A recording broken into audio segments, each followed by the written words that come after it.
નમસ્કાર મિત્રો, સત્ય સનાતન વ્યસન મુક્તિ અભિયાનમાંથી હું હિંમતભાઈ માંગુકિયા અને તમને આજે જણાવતા આનંદ થાય છે કે આવતી 17 તારીખ પહેલા મહિનાની જે બગસરા સ્વામિનારાયણ મંદિરની મૂર્તિ પ્રતિષ્ઠાનો દિવસ છે. મહોત્સવ તો જો કે 11 થી 19 તારીખ સુધીનો છે અને ત્યાંના સંત ગણ એવા પરમ પૂજ્ય સદગુરુ સ્વામી લક્ષ્મીપ્રસાદદાસજી સ્વામી અને તેઓના સંત મંડળ દ્વારા આપણને એક આમંત્રણ મળ્યું છે કે તમે વ્યસન મુક્તિનો મુહિમ લઈ અને આવો અને આ મહોત્સવની સાથે સાથે લોકોને મહોત્સવની અંદર જે હજારો લાખોની સંખ્યામાં જે લોકો મહોત્સવનો લાભ લેવા આવવાના છે બગસરાની અંદર, ત્યારે જે લોકોને કાંઈ પણ નાનું મોટું વ્યસન હોય તે તમારા અભિયાનની મુલાકાત લઈ, સ્ટોલની મુલાકાત લઈ અને લોકો વ્યસનમાંથી બહાર આવે, આવી આ ગંભીર વિચાર કરી અને સંતોએ આપણને આમંત્રણ આપ્યું છે. તો સત્ય સનાતન વ્યસન મુક્તિ અભિયાનની મુહિમ લઈ અને આપણે બગસરાને આંગણે આવતી 17/1/2024 ના દિવસે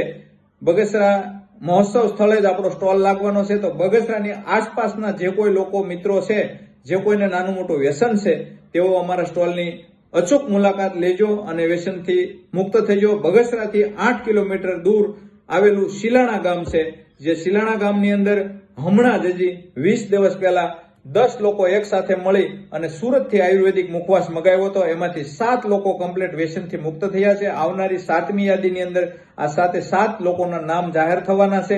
એટલે શિલાણા ગામની અંદર પણ ઐતિહાસિક ઘટના કયો તો પણ ચાલે એવી રીતે 7 લોકો એક સાથે વ્યસનથી મુક્ત થયા છે. જેઓ રોજે 200 થી વધારે રકમની તમાકુ, ગુટખા અને બીડી, સિગારેટ જેવા અન્ય વ્યસનો, માવા, તમાકુ એનું ગ્રહણ કરતા હતા, સેવન કરતા હતા. એવા લોકો 7 લોકો આ વ્યસનની જંજાળમાંથી બહાર આવ્યા છે. તો મારી દરેકને વિનંતી છે કે તમે બગસરા 17 તારીખે અમારો વ્યસન મુક્તિનો ભવ્ય સ્ટોલ લાગવાનો છે, તે દિવસે ખાસ મુલાકાત લેજો.